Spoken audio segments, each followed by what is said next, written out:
Hi all, this is Skate, and this is a very quick video in regards to update 4.8 and what's coming with it. And to be honest, it's a bit hit and miss. Is it ever not a hit and miss? Right, there are some good things coming, there are some frustrating things coming, but all in all, it's just an update. It's nothing extra exciting about this update. But what I can tell you is there is things that's going to be happening during the course of update 4.8, which is very, very interesting. And as soon as we can publish a video on those things, I will, because they are interesting. But this video is going to be about the things which we can discuss now. So, let's kick it off with the Lerva's camo. The Lerva has a new legendary camo. It sadly does not change the name in the game, but it'll set you back 1,450 gold. And I must admit, I'm going to get one of these for my Lerva because I like my Lerva and I think this thing looks great. Also, Wargaming have made some camos permanently available in the game now. To name but a few, the #1 camo for the E25. Also, the Cruel Twist camo. That is for the Tier 8 M41 90mm light tank. Also, the Shrieking camo for the M4A3E8 Sherman, which is on the screen at the moment. I must admit, I'm a bit peeved by some of these, I will say that.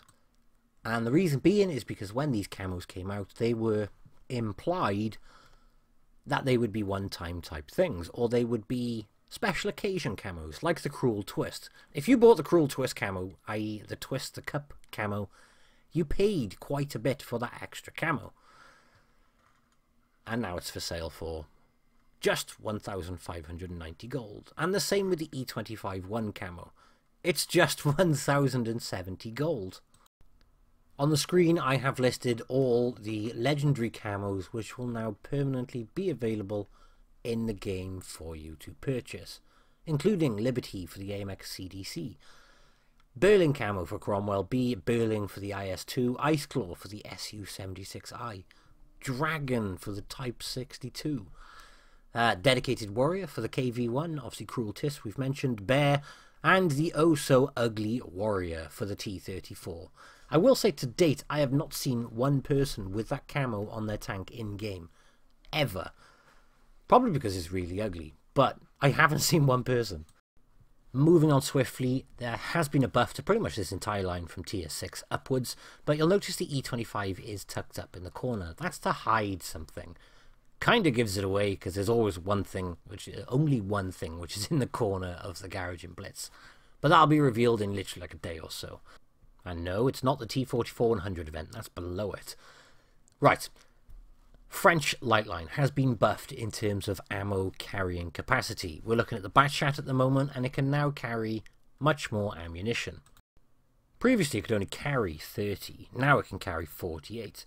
And it's the same with the Tier 9 Batchat. Previously it could only carry 30 shells, now it can carry 48. And it's like that all the way down the line, down to the 12T. Now I'm going to run a game in the background while we talk about this, because otherwise you're just staring at a garage screen and it can get a little bit boring.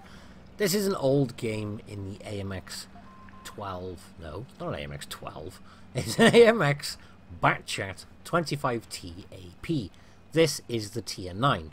It's a fairly old game, but by the end of the game it highlights quite nicely what the issue is with the Batchat line. You run out of ammo in this tank, and all the tanks, which is a big heavy drawback of the line.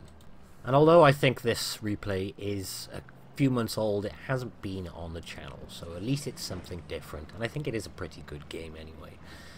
But yeah, you run out of ammo in these things, and on top of that, you've got the other concern of not being able to carry much of selection or diversity in your ammo loadout. And that can be quite frustrating because you can run out of AP and you can run out of APCR, or you can even run out of HE if you even carry it. A lot of people don't in these tanks. And then even worse, towards the end of the game you end up being stuck with clips when you just have one, maybe even two shells left of that certain ammo type, and then obviously you're stuck. Whereas you could be in a much better situation having a full clip of a certain type of ammo. So increasing the ammo loadout is quite important for these things, and it's quite a jump. I mean, from this thing, we're looking from 30 to 48. And let's have a look what are the others. Bear with, I wrote it down. Then I may have gone off the screen to get this recording and then very unprofessionally not put it back. But yeah, this one's from 30 to 48. Same with the Tier 9. The AMX 1390, 36 to 48. AMX 1375, 36 to 48 as well. 12T, 30 to 48. And oh, I didn't even notice this one. The ELC, 36 to 48 as well. Less of a concern on that tank, if I'm honest. Never been an issue with running out of ammo. Only on the autoloaders. So this is quite a nice buff, and it gives you the opportunity to add extra HE to your arsenal and not run out of, well, ammo by the end of it, or even be in a situation where you have to choose, do I want to fire a clip of 1 AP or possibly 2 HE? You never get stuck in that situation again, in theory. Actually, on a note of the bat chat line, does anyone remember they were planning to buff the bat chat from 3 seconds intra-clip reload to 2.5? That was cancelled because they said it would make the bat chat too OP. I don't think it would. A T-57's got 2.5 seconds. Granted, a bat chat's a shed ton faster. Oh, that was close. But yeah, bat chat is a damn sight faster, but it's nowhere near as armoured, and you can just splash HE at these things all day long, especially when you think of things like Jaegeroos, 268s, and things like that firing along at you. So yeah, this I think is a nice little buff. You'll notice I ignored the 268 then, because I wanted to try and reduce the amount of guns in the game. Now it's just a case of trying to wait till that 268 is distracted by my friendly team player who is left, and then get on the back of him. And that has now been done, and now I can get on the back of him. While this is going on though, because there's nothing he can do, there are a couple of other things which have been changed in terms of buffs. We finally have the IS-2 buff, which was promised with the rest of the Tier 7 heavies. It's not substantial, but it's in line with the other IS. Power increase from 600 to 700 brake horsepower, obviously improving its mobility.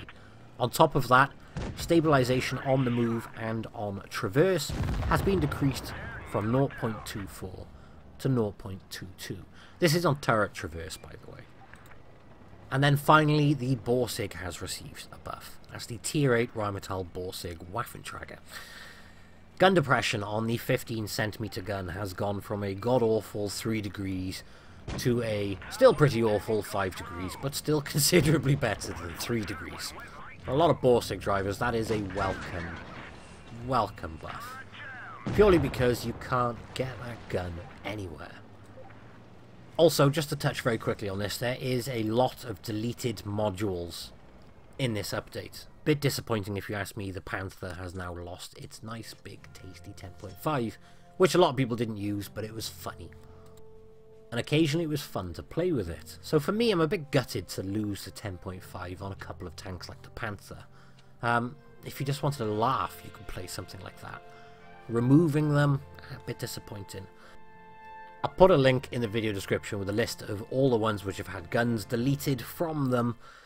But it is also available on the, obviously, Wot Blitz news portal.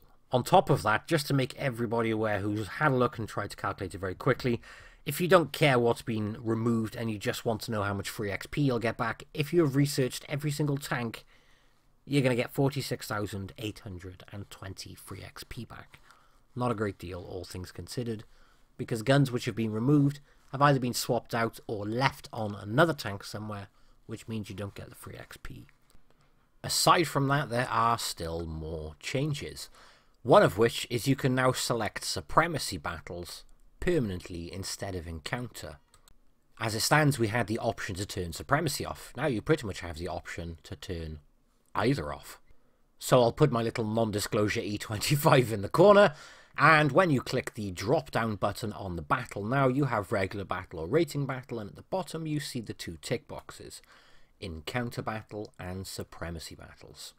Now I'm going to skim over this one very, very quickly, but there is a new light tank crew skill, which is called Precision Fire.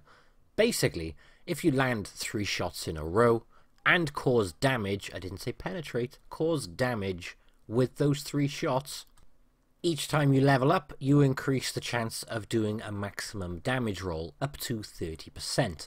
Now, the reason I mentioned damage, not penetrate. Death Star doesn't need to penetrate, it just splashes Hesh. An extra 30% chance of doing a maximum damage roll on the Hesh. Yeah, that one's gonna potentially cause some balance issues, I think. I could be wrong. That's just my initial opinion. As soon as I saw that and it said damage, not penetrate, I instantly thought Death Star. More reason for people to hate the Death Star. Yay! There is also this new HUD option in the settings where you can turn and adjust everything. And then if I go into this battle, I can show you this very, very quickly.